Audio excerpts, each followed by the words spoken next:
Hey folks, what's up? This is Adam here. I can't see any guy. Welcome to the Movie Vault. Yeah, welcome to the Movie Vault. It's been a long time since I've done a movie review. First of all, I want to apologise about my lips and my teeth being a little bit red. You know, drinking a little bit of the red wine tonight, so it's leaving a fucking stain on me. So, if you're wondering why my lips and teeth are a bit red, it's because I'm having a little bit of the good stuff tonight. But anyhow, it's been a long time since I did a movie review, everybody.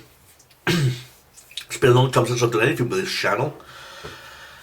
And I came across a few comments asking me about Disney movies, because everyone knows I'm a big fan of Disney.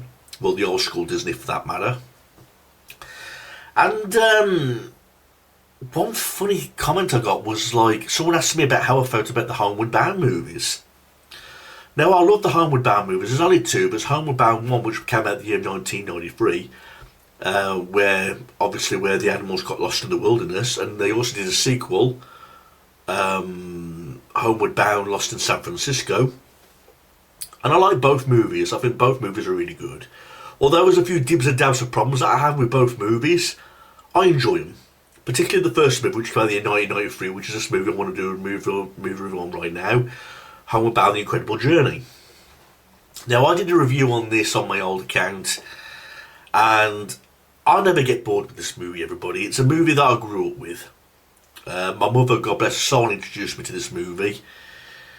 I remember there was two movies at the time. I can't remember what the other movie was, but when she first showed me this movie, she says, "What do you want to watch, Homeward Bound or this movie?" And I can't remember which one she held up at the time, but I said Homeward Bound, and I'm so glad I did.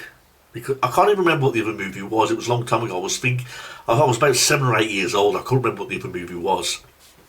But I'm glad I picked Homeward Bound. Now, Homeward Bound, I recommend it for all members of the family, of all ages. You know, particularly if you're a big animal lover like I am. And this movie is really emotional, brings many viewers to tears, including me. Especially the ending. You know, there's tragic scenes in this movie. There's heartwarming scenes in this movie where it revolves around dogs and a cat. You know, two dogs and a cat, a golden retriever named Shadow, an American bulldog named Chance, and a Himalayan cat named Sassy. You know, and if you're an animal lover, this movie will touch your heart. Particularly for me, because to cut a long story short, I used to have a dog. He's no longer with us now. His name was called Rebel. He was a border collie, and he was a very old dog. He was a very old dog. He was approaching nearly 18 years of age. Of course, I had to put him to sleep in the end because he went off his legs. But he reminded me a lot of Shadow in this movie, because Shadow was a very heartwarming dog. No matter how old he was, he had deep love for his owner, Peter. And no matter how old he was, no matter how tired he was, no matter how much he reached these severe circumstances along the way in the wilderness, he fought to get his will to go back home, to be back with his owner, because he loves him that much. And the ending really did prove that. When we thought Shadow was just about to give up, you know, he found that determination, that heartwarming, felt strong moment to go back to his owner, because he loves him that much. It's about companionship between dogs and their owners, basically. I mean, the film opens up with Chance telling the story, voiced by Michael J. Fox. And Michael J. Fox has been in numerous roles. I remember him mainly for Stuart Little. Sally Field, played by the cat. I remember Sally Field being in Mrs. Doubtfire. Yeah, she played Miranda Hillard, you know, the wife of Robin Williams' character. And Shadow, who played Shadow now in this movie? Don Ameche. I think he was in the movie Cocoon, as if I believe. One thing I do know, he did not reprise his role in the second movie because he passed away, which was really sad. But the film opens up with this family getting married. This young woman and this guy by the name of Bob. And there's 3 children to the family. Jamie, Hope and Peter, who are owners to these 3 animals. And Laura, who's the woman who's marrying Bob, they become a whole big family. Straight off the bat, you get a glimpse of the personalities of all three of these animals. Shadow's very laid back, he's very loyal. Chance is a pup, in some ways causing chaos. We learned that he was once on the streets and he ended up in the pound, but he ended up getting fostered by his family. He's causing chaos by ripping clothes to shreds, destroying the wedding cake, and having an awkward relationship with Sally, the cat. And Sally is very purdy, has this strong belief that cats are better than dogs. Cats rule and dogs drool. Excuse me. You know, so right off the bat you get these three animals that have got these personalities to meet their own needs, basically. We learn that they're just getting married and that Bob has this job and the family needs to go away for a few weeks. So they plan on leaving the animals with a friend of theirs and Miss Kate, I believe her name was, who lives on this ranch with all these other animals. And to cut a long story short, these animals believe that they've been abandoned by their owners, particularly Shadow. Shadow can't understand why Peter has left them there, although Peter has promised them that they'll be back for them in a few weeks. Shadow believes there's something mysteriously wrong and the family's being kept apart from them. Chance is in a world of his own, you know, he believes that they've been abandoned and he's got used to the idea. You know, it causes chaos with all these chickens chasing horses down, all these farm animals. He's having so much fun, just like a young dog would do. So Shadow is on one big mission to go back and reunite with his owner, Peter. You know, there's a scene, you know, where he jumps a fence and he ends up going into the wilderness. Sally follows. Chance also follows because he's getting chased by the turkey, etc. And while these kids are away from their animals, they're feeling very lost without them, particularly Peter. You know, there's a sad scene in the classroom where he's drawing pictures of his animal because he loses him. I mean, before they left them behind, we get a warming scene, you know, where he's hugging Shadow, saying, "I'm going to miss you so much," and reminds me, it brings a tear to your eye because it reminds you so much of your own animals, your own loved ones. I was the same with Rebel. I did not like leaving him behind, and then when I used to come home from school, he was there wagging his tail, happy to see me. This is a similar type of relationship, and you can understand clearly where I'm coming from. If you've got a dog or a cat, you know exactly what I'm talking about. And from then on, it's all three of the animals in the wilderness trying to make their way back home to reunite with their loved ones, basically. But it's an interesting adventure because they encounter loads of things along the way, whether it was Chance getting spiked by the porcupine, whether it was Shadow and Chance working together as a team to get rid of this mountain lion when they get chased by this mountain lion. You know, there's some suspense scenes, like the scene where Sassy was trying to cross a river and she ends up getting washed away down the river and ends up falling down the waterfall. There's a scene where they comfort this little girl who's lost in the wilderness and they end up looking after the girl, and that's how the animals end up in the pound, you know, for the last half of the movie. I mean, kudos to one thing, the editing in this movie. They really did really great with the editing in this movie. I mean, it's a live action movie, all the animals are real, and I thought the voice actors did a fine job. I mean, their lips don't move like they do in Dr. Doolittle, you know, which I'm kind of glad at. You know, you can hear them talking, but their lips aren't moving. The camera just cuts to the particular animal that's actually talking to make it believable, basically. You know, and it was hard back then. I mean, like I said, this is like 1993, the first Homeward Bound movie. And I thought it had some clever ideas. I mean, like the scene with Sassy. I mean, like going back to the first half of the movie, where Hope is holding Sassy and she's saying, "I'm going to miss you. We're going to go away," and she's giving Sassy like this shrimp, and she's saying, "It's shrimp. You like shrimp," but of course it's fake shrimp because when she's holding it close to the cat's mouth, the cat's having nothing to do with it.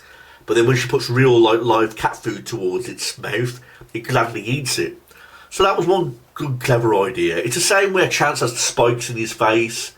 You know, they put like cat food or some sort of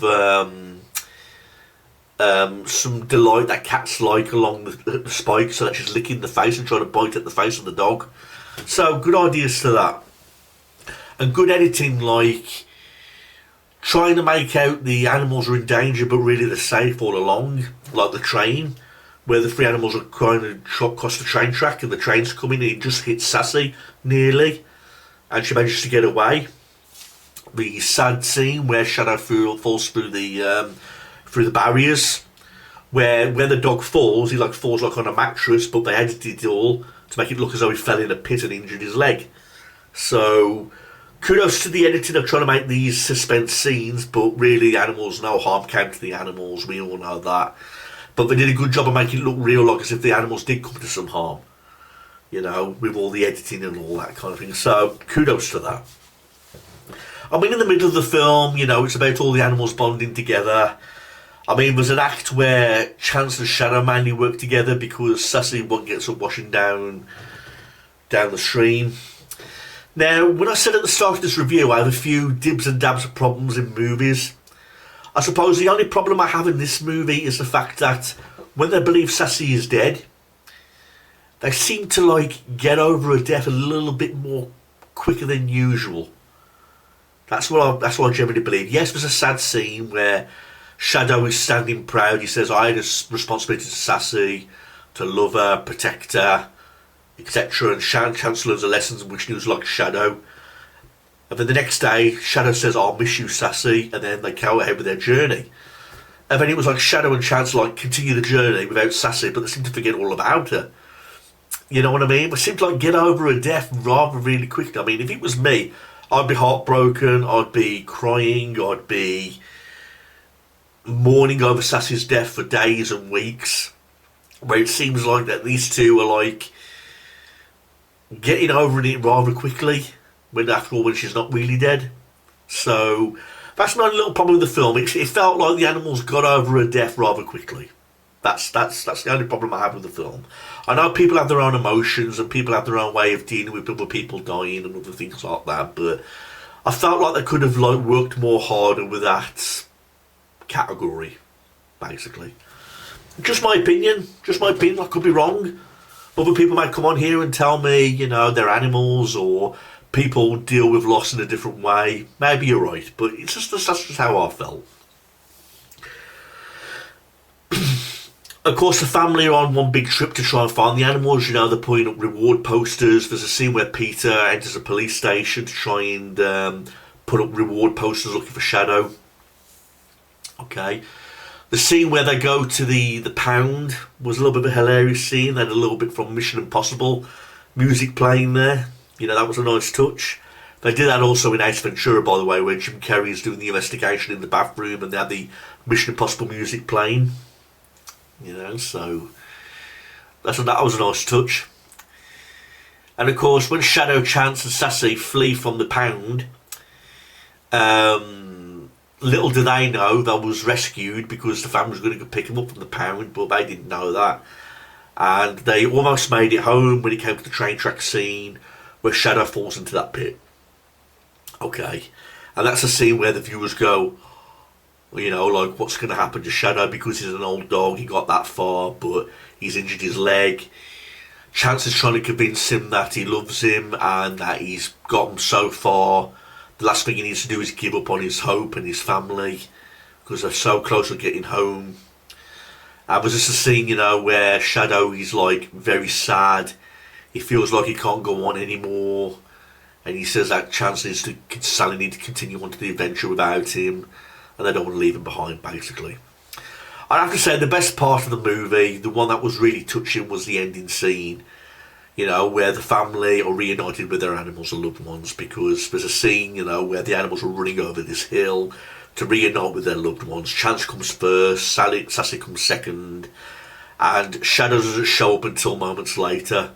But there's that scene where you're thinking to yourself, oh, come on, Shadow, please get home to your loved ones, and did he really make it? And then there's a scene where Shadow is limping and he's coming over the hill and had the music playing, and it makes you sad. It makes you sad. I mean, if you've got a dog like I had, or a companion of an animal, you'd understand exactly where I'm coming from. To understand it perfectly, I mean, you don't have to have a pet to know where I'm coming from to understand the sadness of this movie. But if you've got a loved one, an animal who's particularly old, and he's got a heart of gold, and he's got strong determination and love for his owner, he's willing to travel hurt. He's willing to push that himself to that extra limit, you know, to get reunited with his owner. And you know, he gets you all teared up, and believe me, a lot of people have shed a lot of tears over that scene.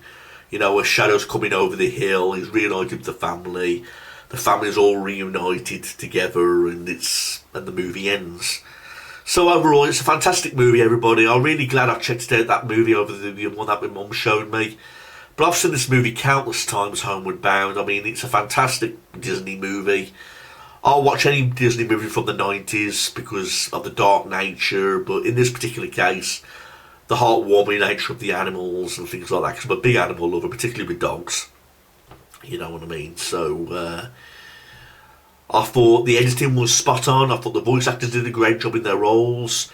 Again, just that little bit of a problem I had with Sassy, you know, with her death being got over with a little bit quickly.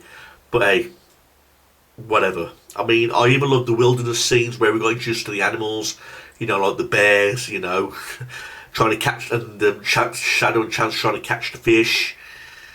You know, the porcupine scene, the scene where they go into the pound. So, despite being into the wilderness, we still found their own ways to add extra location scenes and things like that. So, I was really impressed. I'm really impressed with the food ideas, you know, to get the cat to actually take the food, to make it look as though it's helping Chance with the spikes, and taking the shrimp from the little girl when really it's not a real shrimp, but in the next scene where they cut, it's a real shrimp. You know, so really love the film, everybody. It's one I really do recommend. You know, Homeward Bound. And if you haven't seen it, you're missing a classic. I really do suggest you check out Homeward Bound. It's been loved by millions, and it was a surprise hit also. Hence why they made that sequel, Lost in San Francisco. You know, so that's my review, everybody. Please check this out. And again, if you haven't checked this movie out already, then I really do recommend you do. You'll want to watch it over and over and over again. It's a very heartwarming, nice film, and it's a big part of everyone's childhood.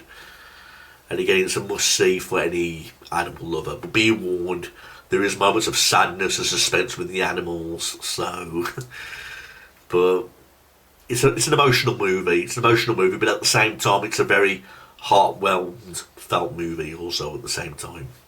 Thanks for watching this, everybody. Please leave a comment, and we'll see where we go from here. That's Homeward Bound from 1993, The Incredible Journey. Thanks, everybody. Peace out.